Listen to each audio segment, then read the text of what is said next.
I am Abigail, 29 years old, and until recently I called a beautiful downtown apartment my home for 5 wonderful years. I poured my heart into renovating every inch of that space, transforming it from my parents' rental property into my personal sanctuary. Then came that fateful Sunday dinner when my world shattered. My parents announced they were giving my apartment to my sister Heather because, as they put it, she is getting married and you are still single. What happened next still feels like a nightmare. If you are watching this, please drop a comment letting me know where you are tuning in from. Hit that like button and subscribe to follow my journey of heartbreak and unexpected strength. Before everything fell apart, I had built what I considered a pretty good life for myself. After graduating with my doctorate in physical therapy, I secured a position at one of the best rehabilitation centers in the city. My career was thriving. I worked with patients recovering from serious injuries, helping them regain their strength and independence. The work was challenging but incredibly rewarding, and I had recently been promoted to senior therapist. My relationship with my family had always been complicated.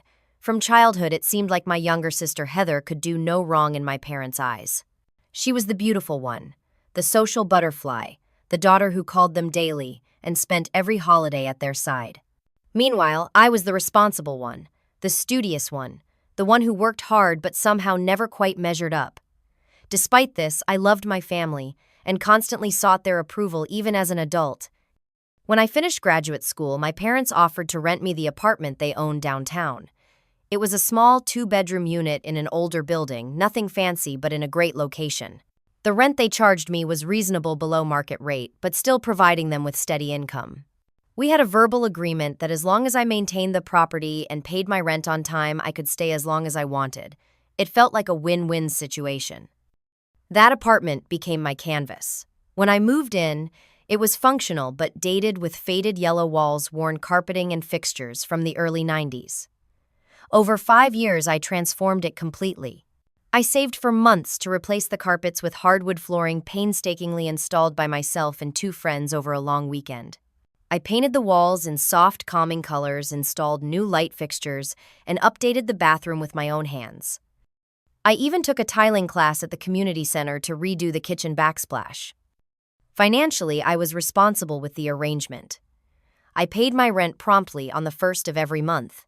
Beyond that, I covered all maintenance costs myself, rather than asking my parents to handle them as landlords typically would.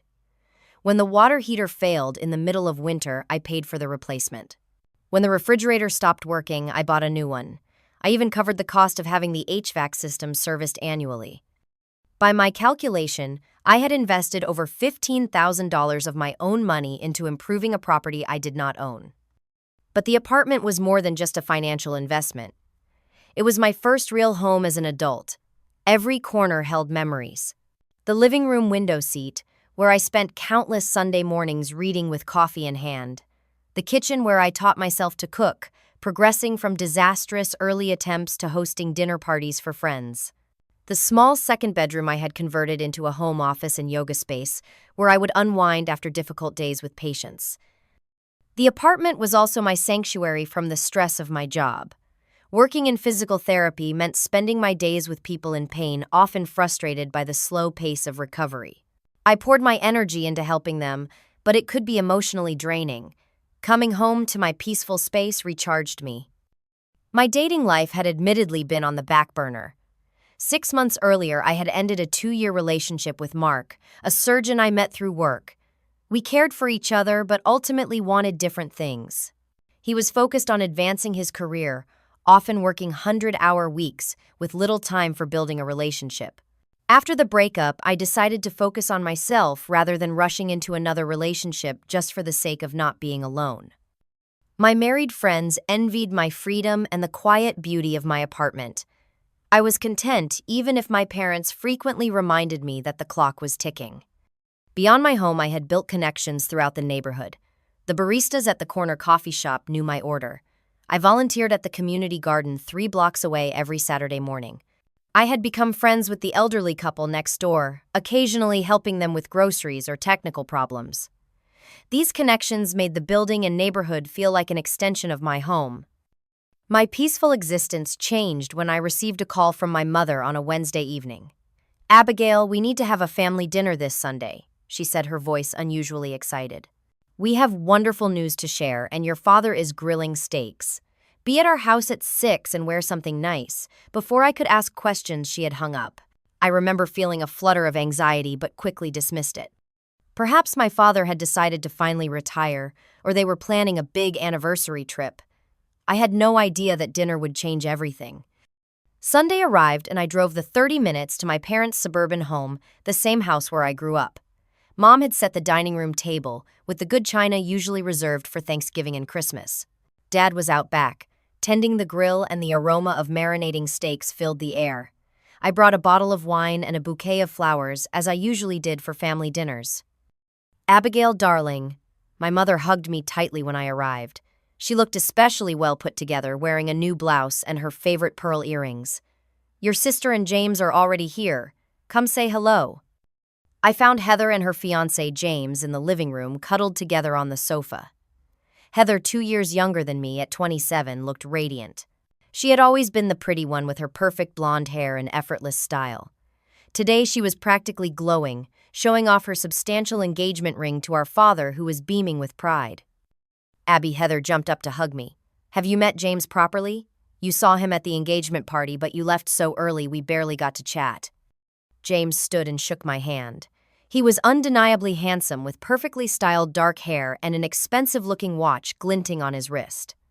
Great to see you again, Abigail. Heather talks about you all the time. James worked in what he vaguely described as finance, though I had never gotten clear details about his specific role. He drove a luxury car, wore designer clothes, and had proposed to my sister with a diamond that must have cost at least 3 months of my salary. They had been dating for just under a year before getting engaged. Dinner started pleasantly enough. Dad served his perfectly grilled steaks, Mom brought out garlic mashed potatoes and roasted vegetables, and we all made small talk about the upcoming wedding. Heather and James had set a date just 6 months away and were planning what sounded like an extravagant affair. We found the most amazing venue, Heather gushed. It is right on the water with space for 200 guests. The only downside is the deposit was astronomical, but James insisted we book it. James smiled indulgently. Nothing but the best for my bride. He squeezed her hand. Besides, the market has been very good to me lately. My father raised his glass. And that brings us to our announcement. He looked at my mother, who nodded encouragingly. Your mother and I have been thinking about how we can help you kids as you move forward in life. We are so thrilled about Heather and James getting married and starting the next chapter. I smiled, taking a sip of wine. Perhaps they were offering to help with the wedding costs, which seemed generous but not unexpected. Dad continued. We have decided to give Heather and James the downtown apartment as a wedding present. It will be a perfect starter home for them and a wonderful place to start a family. The wine glass nearly slipped from my hand. What but? I live there. My mother reached across the table to pat my hand. We know, sweetheart, but you have to admit it makes more sense for a married couple to have that space. You can find a nice one-bedroom somewhere. You are just one person after all. I looked at each of their faces, waiting for someone to say this was a joke. But I have lived there for 5 years. I have renovated almost every room. All my things are there. My life is there. And we appreciate all the improvements you have made, my father said. That is part of why it will be such a nice gift for your sister. The place looks fantastic now. I cannot believe this. My voice was barely above a whisper. You are kicking me out of my home because Heather is getting married and I am single. Do not be so dramatic, Abby, Heather said, rolling her eyes. It is not like you own the place. Mom and Dad do. And James and I need space to start our lives together. Your little one-bedroom apartment downtown is not going to work for us. It is a 2-bedroom, I corrected automatically. And it is not little. I have almost 900 square feet. Still, James interjected, hardly enough room when we start having kids. Heather wants at least 2, right, babe? He kissed her cheek. My mother beamed at them before turning back to me. See, Abigail, they need the space. And who knows how long it will be before you settle down. You are so focused on your career, which is wonderful, but at 29, she trailed off meaningfully. The implication was clear. My sister at 27 was fulfilling the expected path by getting married. I, on the other hand, was on my way to spinsterhood in their eyes. How long do I have? I asked, my voice tight. My parents exchanged glances. We thought 30 days would be reasonable, my father said. That gives you plenty of time to find a new place and move your things. 30 days, I could not believe what I was hearing. Do you have any idea what the rental market is like right now? And what about all the work I have put into the apartment? The floors, the bathroom renovation, the new appliances. Consider it your wedding gift to your sister, my mother said, as if this was the most reasonable suggestion in the world. I looked at Heather, searching for any sign of discomfort or guilt. Instead, she was examining her manicure, seemingly bored by my distress. James had his arm around her, a slight smirk playing on his lips. This is not fair, I said, hating how childish the words sounded as soon as they left my mouth. Life is not always fair, Abigail, my father said sternly. Family helps family. Your sister is starting a new life, and this is how we have chosen to support her. I expected you to be more mature about this. The rest of dinner passed in a blur. I barely touched my food, answering questions with monosyllables while my family carried on as if they had not just pulled the rug out from under my entire life. Heather and James discussed their plans for updating the apartment, which apparently included tearing out the kitchen backsplash I had so painstakingly installed. I left as soon as I could politely escape, declining dessert with the excuse of an early patient appointment the next morning. My mother hugged me at the door. I know this is a shock, dear, but you will see it is for the best. Change can be good, and just think when you find the right man, maybe we can help you too. I drove home in a daze, tears blurring my vision. When I arrived at my apartment, I walked through each room, touching the walls, the countertops, all the places I had poured my heart into. For the first time, I noticed a small crack in the living room, sealing a loose cabinet handle in the kitchen. Imperfections I had planned to address someday. Now someone else would be living here, someone who had done nothing to earn it. That night I lay awake in bed, staring at the ceiling, trying to process what had happened. This apartment had been my safe haven, my achievement, my home, and in one dinner conversation, it had been taken away not because I had done anything wrong, but simply because my sister had managed to get engaged before me. The unfairness of it burned in my chest, keeping sleep at bay until the early morning hours. The next morning, I called in sick to work for the first time in 2 years.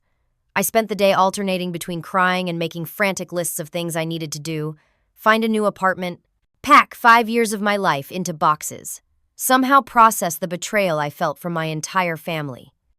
After allowing myself one day to wallow, I decided to try reasoning with my parents individually. Perhaps away from the excitement of the announcement dinner, they might see how unfair their decision was. I visited my father at his office during lunch. Dad, I need to talk to you about the apartment, I said, sitting across from his desk. He sighed, removing his reading glasses. I thought we covered this on Sunday, Abigail. We did not really discuss it, I pointed out. You announced a decision that drastically affects my life without consulting me at all. Do you realize I have put over $15,000 of my own money into renovating that apartment? And we appreciate that. The place looks great. So great that you want to give it to Heather. I could not keep the bitterness from my voice. Look, he said, leaning forward. Your mother and I own that apartment. We have always been clear about that. We let you live there at below market rent as a favor to help you establish yourself.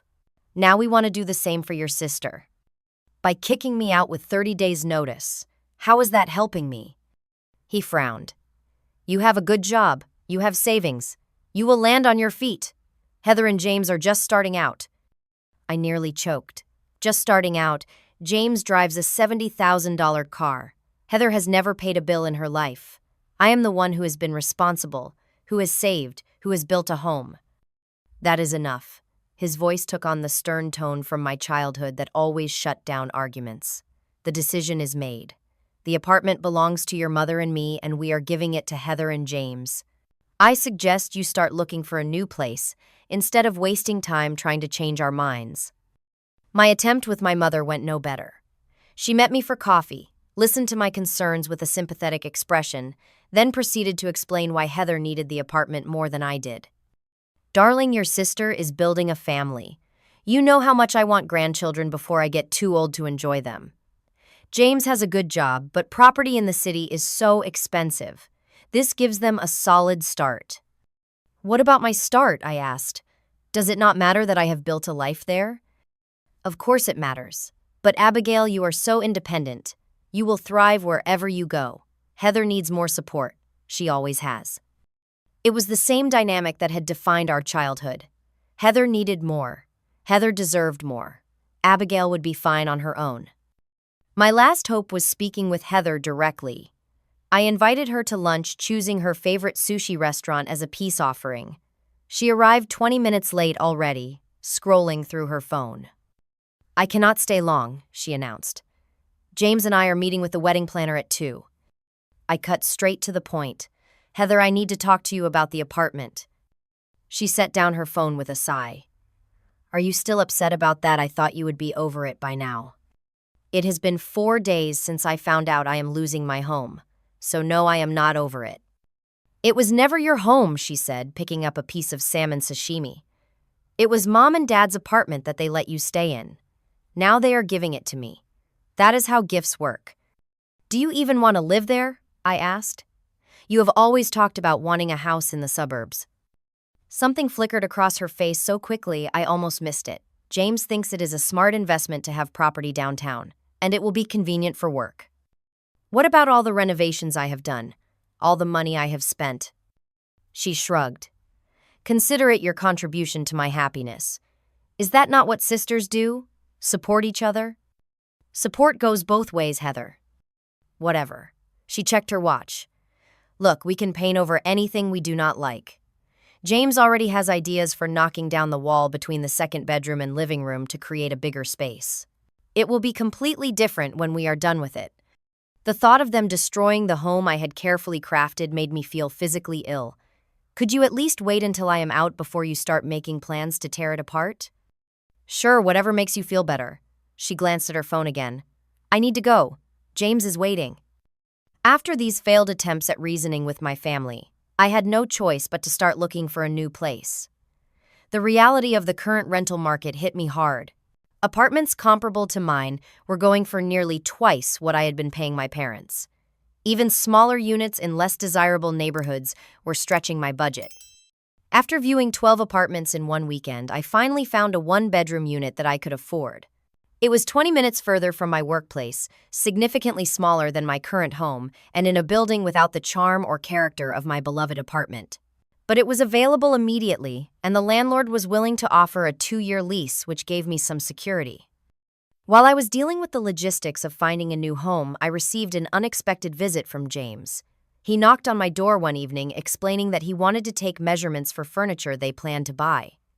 "Heather gave me the spare key your parents provided," he said, stepping inside without waiting for an invitation. "Hope you do not mind. We will not be long." I stood awkwardly in my own living room while James walked around, opening closets and cabinets, making notes on his phone. His critical gaze took in every detail of my home, and I could see him mentally erasing my presence from each room. "The kitchen is smaller than I expected," he commented. "We might need to renovate sooner rather than later. And these appliances are not exactly top of the line, are they?" "I replaced the refrigerator last year," I said defensively. "It is energy efficient and has great reviews." He made a non-committal noise. "We will probably upgrade to something with a built-in ice maker and water dispenser. Heather loves those features." As he continued his inspection, I noticed details about James that had escaped me during our previous brief meetings. His watch was not just expensive, it was ostentatious. His shoes bore designer labels. Even his phone case screamed luxury. For someone in their late 20s, he seemed fixated on displaying wealth. "Your sister mentioned you are a physical therapist," he said, inspecting the bathroom. "That must be fulfilling." His tone suggested he found my career choice quaint at best. "It is," I replied simply. "I help people recover from injuries and regain their independence." "What exactly do you do in finance?" A flicker of something crossed his face. "I manage investments for high-net-worth individuals, very exclusive clientele." Before I could ask more specific questions, his phone rang. He stepped into the hallway to take the call, but I could still hear his side of the conversation. "Not tonight. I told you." "Yes, I know what I said, but things are tight right now. Just give me until after the wedding. I am good for it, you know that." "Fine, I will see what I can do." When he returned, his easy confidence seemed slightly diminished. He quickly wrapped up his inspection and left, thanking me curtly for my time. That weekend, Seeking distraction from my housing crisis, I went with a friend to a restaurant in the hotel casino, about an hour outside the city. As we were finishing dinner, I excused myself to use the restroom. Taking a wrong turn, I found myself walking past the high-stakes poker room. Through the glass wall, I spotted a familiar figure. James intensely focused on a game stacks of chips in front of him. As I watched, he bet aggressively, losing a substantial amount in one hand. He immediately ordered a drink from a passing waitress, his expression tense. This chance encounter planted a seed of concern. Was James gambling significant amounts of money while planning an expensive wedding and counting on my parents' apartment as a gift? I considered warning my sister, but knew how it would sound coming from me. Jealous, bitter Abigail trying to ruin her perfect relationship. Instead, I focused on my move. I packed up 5 years of memories, donated furniture that would not fit in my new, smaller apartment, and tried to make peace with starting over.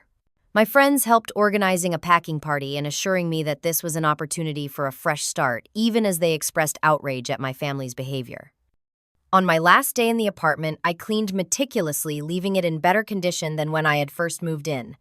I took final photos of the rooms I had lovingly renovated, said goodbye to my neighbors, and left my keys on the kitchen counter. As I closed the door for the final time, I felt a chapter of my life ending on terms that were not my choice. It hurt more than I could have imagined. My new apartment never quite felt like home. It was functional but lacked the character and space I had grown accustomed to. The walls were rental white, and the landlord did not allow painting. The kitchen was a fraction of the size of my former one, with laminate countertops instead of the granite I had saved for months to install. But I was determined to make the best of it. I bought new curtains, rearranged my remaining furniture, and tried to focus on the positives. My commute was actually shorter to some of my regular patients, and there was a lovely park nearby. I maintained minimal contact with my family in the weeks following the move. My parents called occasionally, their conversations carefully avoiding any mention of the apartment. Heather sent a few texts about wedding preparations as if nothing had happened. I responded politely but briefly, protecting my still raw emotions. About a month after moving, I ran into Melissa, a woman who introduced herself as James, former coworker at a coffee shop near my new place. "You are Heather's sister, right?" she asked, recognizing me from photos she had seen. "I used to work with James at Meridian Capital." "Used to?" I questioned. She looked surprised. "Oh, you did not know James left the firm about 4 months ago. There was some unpleasantness about client accounts. Nothing official, but there were questions about some of his investment recommendations." This was news to me. James had spoken about his finance job at the family dinner just weeks ago, giving no indication he was unemployed. "Do you know what he is doing now?" Melissa shrugged. "Last I heard, he was doing some independent consulting, but the industry is small. Word gets around when there are ethics concerns."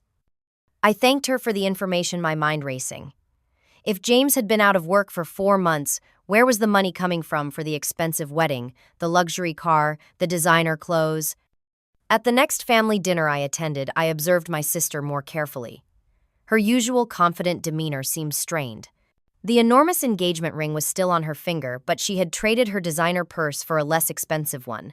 The wedding plans had also changed, she announced. "We are thinking something more intimate might be nice," she said, avoiding eye contact. "Just family and close friends. Maybe 75 people instead of 200. My mother looked disappointed but supportive. "Whatever you want, dear. It is your special day." My father seemed more concerned. "Everything okay with the finances, princess?" "Your mother and I can contribute a bit more if needed." "Everything is fine, Dad," Heather said quickly. "James just thinks we should be more fiscally responsible with the wedding so we can focus on setting up our home." She emphasized the word home, glancing at me as if to remind everyone that she had won the apartment. Later in the kitchen, I overheard my parents speaking in hushed tones. "I do not like it, Margaret," my father was saying. James asked if they could have the deed transferred sooner rather than later. Said something about using the equity for an investment opportunity. "What did you tell him?" my mother asked. I said we would wait until after the wedding as planned. I am not signing over a valuable property before they are legally married. "Good," my mother replied. "I love Heather, but sometimes she rushes into things without thinking them through." Their conversation confirmed my growing suspicion that something was off with James' financial situation, but I kept my concerns to myself. My parents had made their choice to favor Heather, and they would have to live with the consequences. 3 months after I had moved out, I received a frantic call from my mother on a Tuesday morning. "Abigail, can you come over right away? Something terrible has happened." I rushed to my parents' house, finding them sitting shell-shocked in the living room. My father looked 10 years older. My mother had clearly been crying. "What is going on?" I asked. "The apartment," my father said, his voice hollow. "Heather and James sold it." "What? How could they sell it? You said you were not transferring the deed until after the wedding." My mother dabbed at her eyes with a tissue. "We signed it over early. James had a business opportunity that required capital immediately. Heather begged us, said it would secure their future." "And you believed them?" I could not keep the incredulity from my voice. "He had documents, projections. It looked legitimate," my father defended weakly. "We wanted to help them start their life together." "So what happened?" "They sold the apartment last week," my mother said. "Significantly under market value for a quick cash sale. We just found out yesterday when the new owners contacted us about some mail that was still being delivered there." "Where are Heather and James now?" My parents exchanged glances. "We do not know," my father admitted. "They are not answering calls. Their phones might be disconnected." I sat down heavily, trying to process this information. Did they get married? "The wedding was supposed to be next month," my mother said. "We had just paid the caterer deposit." Fresh tears welled in her eyes. "I cannot believe you fell for this," I said, anger rising. "I told you there was something off about him. I tried to warn you." "This is not helping, Abigail," my father snapped. "If you had been more supportive about the apartment, instead of making Heather feel guilty, maybe they would not have been forced to take such desperate measures." I stared at him in disbelief. "Are you seriously blaming me for this? I lost my home so you could give it to them, and now they have sold it out from under you.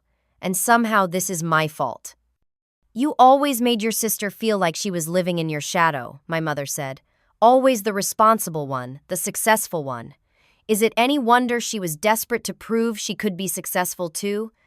I could not believe what I was hearing. Even now they were defending Heather and blaming me. "What exactly happened with the money from the sale?" I asked, trying to stay focused on facts. My father's shoulders slumped. "We are not entirely sure. James had gambling debts, substantial ones apparently, at least $300,000. $300,000, I repeated, stunned. "And the apartment sale?" "They got $420,000 for it. It was worth at least $550,000 in the current market." The numbers made me dizzy. The home I had loved, had improved with my own hands, had been sold off to pay a gambling addict's debts. And my parents had facilitated the whole thing in their eagerness to support my sister's marriage. "I need to go," I said, standing abruptly. "I cannot deal with this right now." "Abigail, please." My mother reached for my hand. "We need your help figuring out what to do." "What to do?" I pulled away from her. "You made your choice. You chose Heather like you always do. Now you can deal with the consequences." I left them sitting there, my father's head in his hands, my mother quietly sobbing. As I drove home, a strange calm settled over me. For years I had tried to earn my parents' approval to be the daughter they wanted. But now I saw clearly what I had always known deep down: nothing would ever be enough. It was time to stop trying. 2 days after learning about the apartment sale, I arrived home from work to find my parents waiting outside my building.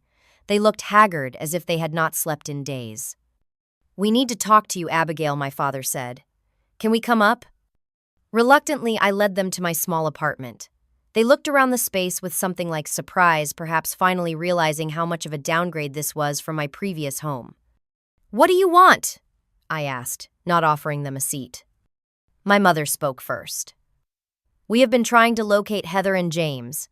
We hired a private investigator who found out that James has a history of gambling problems. He has done this before, convinced women he was wealthy, then drained their resources to pay his debts. And you are telling me this because—" My father cleared his throat. "We need financial help, Abigail. The apartment was our retirement investment. Without it, we are in a difficult position." I stared at them. You want me to give you money after what you did? Family helps family, my mother said, echoing the very words my father had used when taking away my apartment. We made a mistake, but we are still your parents. Something inside me snapped. Years of being the responsible one, the one who never asked for help, the one who was expected to understand when Heather got preferential treatment. Years of swallowing my hurt and disappointment. No, I said, the word feeling foreign but empowering. What do you mean, no? My father's voice rose. I mean, no. I will not bail you out. You took my home, the place I had poured my heart and savings into, and gave it to my sister because she was getting married and I was single. You made me move with 30 days' notice, disrupting my entire life. You dismissed my concerns about James, and now that your favorite daughter and her fiancé have scammed you, you expect me to fix it. We are not asking for a handout, my father said stiffly. Just a loan until we figure things out. Like the loan of an apartment you promised I could live in as long as I wanted. That kind of loan. My mother began to cry. Abigail, please. We know we made a mistake. We should have listened to you. Yes, you should have. But you did not, because you never do. My entire life, Heather has been the priority. Heather needs more attention. Heather deserves special treatment. Heather gets the apartment because she managed to get engaged to a con man. That is not fair, my father protested. Fair, I laughed bitterly. You want to talk to me about fair? Was it fair to kick me out of my home? Was it fair to expect me to be happy about giving up 5 years of renovations as a wedding gift?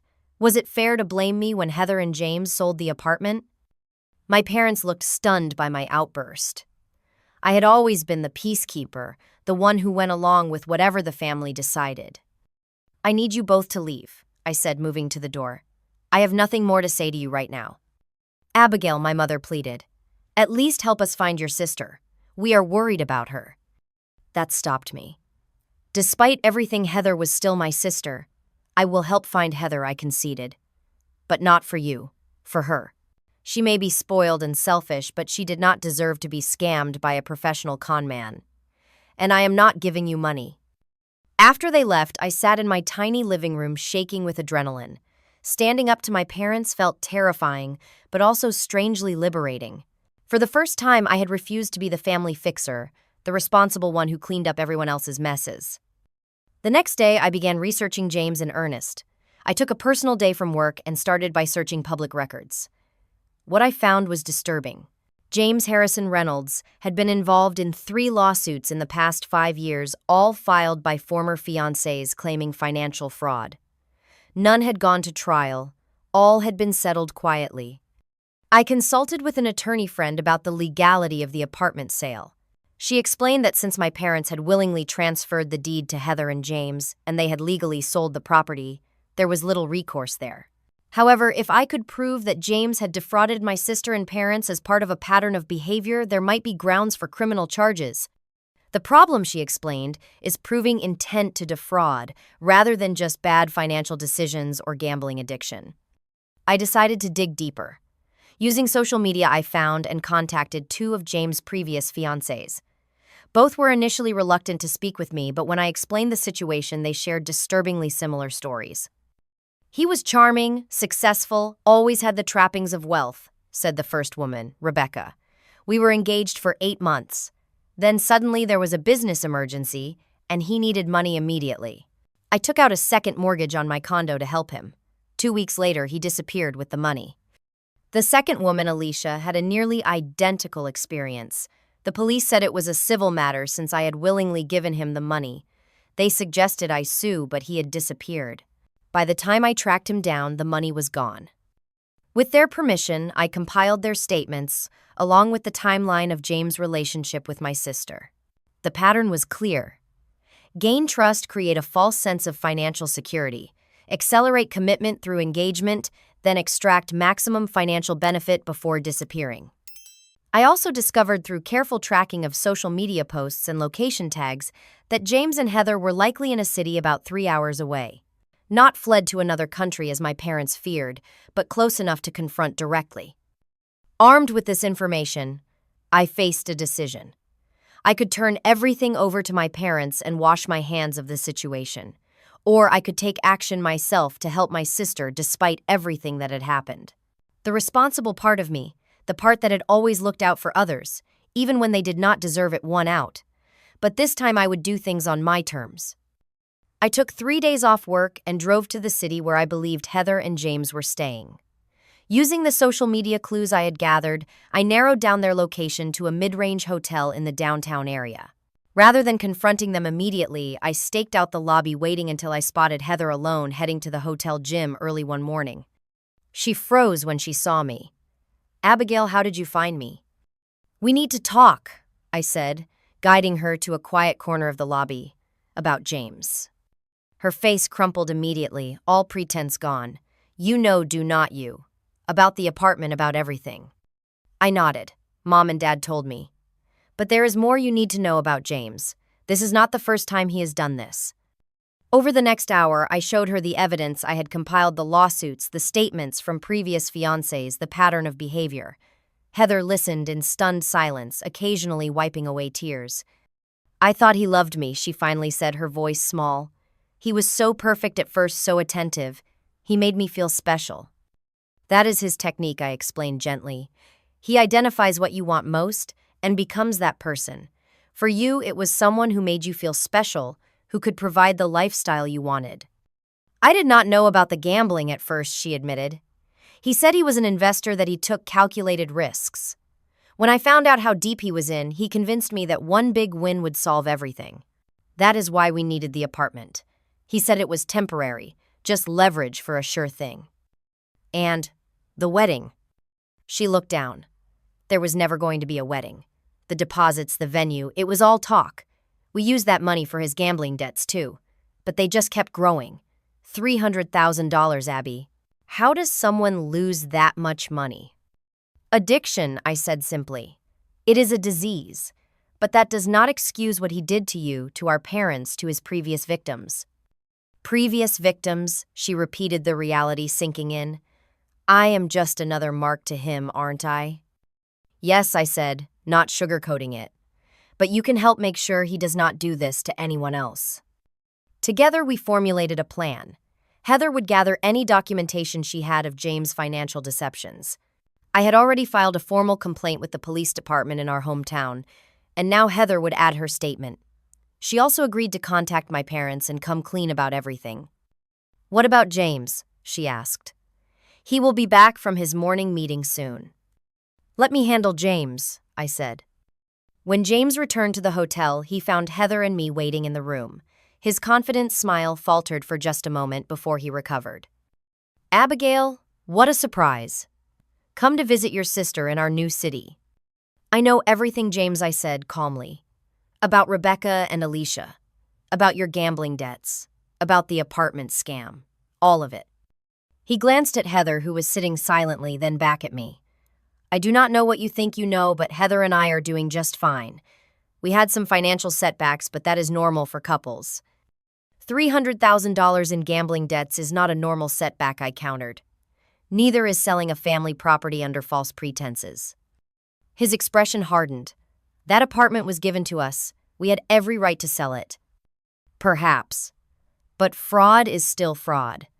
And 3 previous fiancés with nearly identical stories make a pretty compelling case for a pattern of deliberate deception." For the first time, uncertainty flickered across his face. "You cannot prove anything." "Actually, I can. And I have filed reports with the police in 3 different jurisdictions where you have pulled this scam. They are very interested in speaking with you." His composure cracked. "Heather, are you going to let her threaten me like this after everything I have done for you?" Heather finally spoke, her voice stronger than I expected. "What exactly have you done for me?" "James lied to me, stolen from my family, gambled away my future. I gave up everything for you. My relationship with my sister, my parents, trust, my self-respect." I watched with a mixture of pride and sadness as my sister finally stood up for herself. In that moment, despite everything that had happened between us, I felt a surge of protectiveness toward her. She had been foolish, selfish even, but she had also been victimized by a practiced predator. James tried several more angles, alternating between charm threats and pleas for understanding. When nothing worked, he finally grabbed his jacket and wallet. "This is not over," he warned as he headed for the door. "Actually, it is," I replied. "The police are downstairs. I called them before coming up." I was bluffing, but it worked. James bolted, taking the stairs instead of the elevator. Heather and I let him go, knowing we had what we needed to move forward with legal action. With James gone, Heather broke down completely. Between sobs, she revealed the full extent of their deception and her own complicity. She had known about his gambling problem for months, but believed he could change. She had helped convince our parents to transfer the deed early. She had even lied to them about wedding plans that were never going to materialize. "I was so jealous of you," she admitted. "Your career, your independence, even that apartment. You made it your own, and I resented that. When Mom and Dad offered it to us, I saw it as finally getting something you had. How pathetic is that?" "We both have things to work on," I said, thinking of my own resentment of her favored status in the family. The drive home was long and emotionally draining. Heather called our parents from the car, confessing everything and agreeing to meet with them the next day. When we arrived at my apartment, I made up the sofa for her to sleep on. "Why are you helping me?" she asked as I handed her a spare blanket. "After what I did to you." "Because you are my sister," I said simply, "and because I know what it is like to have your home taken away." The next morning, we met with our parents at their house. The atmosphere was tense, filled with recrimination and regret. My father had aged visibly in the week since I had last seen him.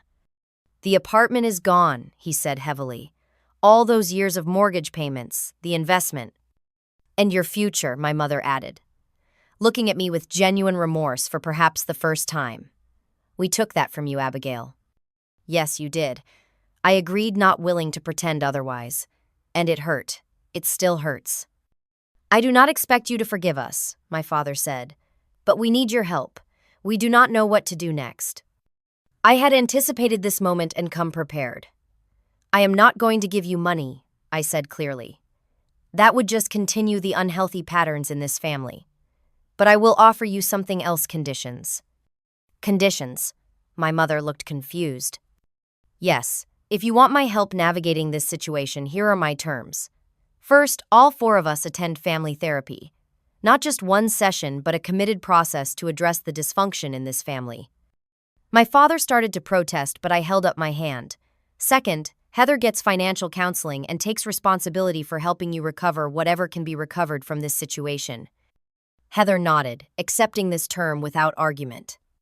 "Third, we create a legal agreement about any future family property or financial arrangements. Everything in writing, no more verbal promises that can be reinterpreted later." My parents exchanged glances, then slowly nodded. "And finally, I want acknowledgement from both of you that your favoritism toward Heather was real harmful and needs to change." This was the hardest pill for them to swallow. My mother began to make excuses, but my father surprised me by interrupting her. "She is right, Margaret. We have always made excuses for Heather and expected Abigail to understand. We have not been fair parents." With these conditions established, I outlined my plan. I would help them pursue legal action against James, using the evidence I had gathered. Heather would cooperate fully with authorities. My parents would need to accept that much of the money was likely gone for good, but there might be ways to recover some of their losses. Meanwhile, I had made my own decision. I used the savings I had been building for years, originally intended as a down payment on the apartment I thought I would eventually buy from my parents, to make an offer on a small condo across town. It was nothing fancy, but it would be mine fully and legally. No one could take it away on a whim. When I told my family about my decision, my father seemed to truly understand the impact of their actions for the first time. "You were saving to buy the apartment from us?" he asked. "Yes," I said. "I always knew it was yours legally. I was working toward owning it properly." "We never knew," my mother said softly. "You never asked," I replied. "You assumed I was content to rent forever, that my home did not mean as much to me as a married couple's would." The legal process against James moved forward slowly. He was eventually located and charged with multiple counts of fraud based on his pattern of behavior with several victims. Heather provided key testimony, facing her own complicity with more courage than I had expected from her. My parents struggled with their diminished retirement prospects and the shame of having been deceived so thoroughly. The family therapy sessions were difficult, often ending in tears or frustrated silence. But slowly, painfully, we began to address the deep-seated patterns that had led us to this point. Heather moved back in with our parents, temporarily finding a job and beginning to repay them a small amount each month. It was symbolic more than financially significant, but it represented her commitment to making amends. As for me, I maintained firm boundaries, even as we worked on healing. I did not offer financial support, but I did provide emotional support and practical guidance through the legal process. When my parents or sister slipped into old patterns expecting me to fix everything, I gently but firmly redirected them. I am not responsible for solving, this became my mantra. I will support you, but I will not rescue you. It was a difficult balance to strike, helping, without enabling supporting, without sacrificing my own needs. But for the first time in my life, I was putting myself first, and it felt both terrifying and necessary. 1 year after the apartment debacle, my life had taken a shape I never could have predicted. I had settled into my condo, smaller than my beloved apartment, but truly mine. I had painted the walls, bold colors installed, floating shelves, and created a space that reflected my personality. The knowledge that no one could take it away brought a peace I had never fully experienced before. Heather had found her own apartment, a modest studio she could afford on her administrative assistant salary. The wedding that never happened was now a distant memory, replaced by her focus on rebuilding her credit and her self-respect. She had joined a support group for partners of gambling addicts, finding community with others who had experienced similar betrayals. I keep thinking about how different things would be if Mom and Dad had given me money for a down payment instead of the apartment itself, she told me over coffee one day. I might have been more careful if I had felt like I earned it. Maybe I agreed. But James was very good at what he did. Do not be too hard on yourself. I am trying to learn from you, she admitted. The way you built your life step by step, earning everything through hard work. I always took shortcuts, expected things to be handed to me. My parents faced the consequences of their decisions with growing acceptance. The family therapy sessions had revealed patterns going back to our childhood. My mother had always favored Heather because she reminded her of herself, while my father had compensated by trying to teach me self-reliance. Neither had realized how their behavior had affected us. We thought we were preparing you for life, my father said during one particularly emotional session, making you strong, independent. We did not see that we were just making you feel less loved. The therapist had helped us establish healthier communication patterns. My parents were learning to respect boundaries. I was learning to express my needs directly rather than silently accommodating everyone else. Heather was learning that actions had consequences that charm could not always erase. James had eventually been convicted on multiple fraud charges and was serving a 4-year sentence. Through the legal proceedings, we discovered he had scammed at least 5 women before Heather, using the same playbook each time. The apartment money was indeed gone lost to gambling debts and luxury expenses designed to maintain his wealthy facade. My parents recovered only a small fraction through the court system. The loss of their investment property meant my parents had to adjust their retirement plans significantly. My father postponed retirement by 5 years and they downsized to a smaller house. These changes were difficult for them, but I saw a new humility in the way they approached their reduced circumstances. We put too much emphasis on material things, my mother reflected, on appearances. We wanted Heather to have the perfect wedding, the perfect husband, the perfect start. We never stopped to question whether any of it was real.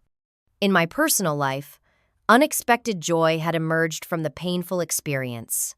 Through a support group for people dealing with family estrangement, I had met Daniel, a kind and thoughtful man who had gone through his own family trauma.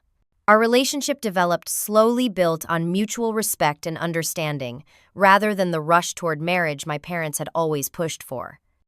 I like that we are both whole people coming together, he said one evening as we cooked dinner in my condo, not looking for someone to complete us or fix our problems. The most profound changes were internal. I had always defined myself in relation to my family, measuring my worth by their approval. The apartment crisis had forced me to define my own values, to trust my own judgment, even when it contradicted my family's wishes. I had learned that standing up for myself was not selfish but necessary. In therapy, I worked through my resentment toward my parents and sister. Forgiveness came slowly, not as a single moment, but as a gradual easing of anger. I did not forget or excuse what had happened, but I chose not to let it consume me. Forgiveness is not saying what they did was okay, my therapist reminded me. It is saying you will not let it control your life anymore. The family healing was ongoing with setbacks and progress in equal measure. Old patterns sometimes re-emerged in moments of stress. My mother occasionally slipped into favoring Heather, my father, into stern judgment. I sometimes retreated into responsible silence rather than expressing my feelings. But we caught ourselves more quickly, named the patterns, and worked to change them. We established new traditions and ways of relating. Sunday dinners resumed, but now rotated between all our homes with everyone contributing. Financial discussions happened openly with clear agreements rather than assumptions. When my parents offered to help Heather with a car repair, they called me to explicitly acknowledge the assistance and assure me they would do the same for me if needed. As I reflect on the journey from that devastating Sunday dinner to today, I am struck by how a painful loss led to unexpected growth. Losing my apartment forced me to confront family dynamics I had accepted for decades. It pushed me to advocate for myself in ways I never had before. It revealed strengths I did not know I possessed. I now understand that true security comes not from physical spaces or others' approval, but from knowing your own worth. I learned that boundaries are not walls, but healthy definitions of where I end and others begin.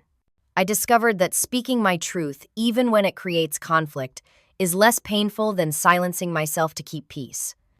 Most importantly, I learned that family relationships can heal and evolve, but only when all parties are willing to acknowledge hard truths and do the work of changing. My parents, sister, and I are not perfect. We still struggle, but we are building something more authentic than what we had before our relationship, based on who we really are, rather than roles we felt compelled to play. If you are facing similar family dynamics, know that you deserve to be valued for who you are, not what you can provide or how well you fit others' expectations. Setting boundaries is not selfish. It is necessary for healthy relationships. And sometimes losing what you thought you needed opens the door to gaining what you truly deserve. Have you ever had to set difficult boundaries with family members? How did it change your relationships? Leave a comment below and share your experience. If this story resonated with you, please subscribe to hear more stories about family dynamics and personal growth. Like this video if you believe in the power of standing up for yourself, and share it with someone who might need to hear this message today. Thank you for listening to my journey. And remember, the most important home you can build is the one within yourself, where you honor your own worth and truth.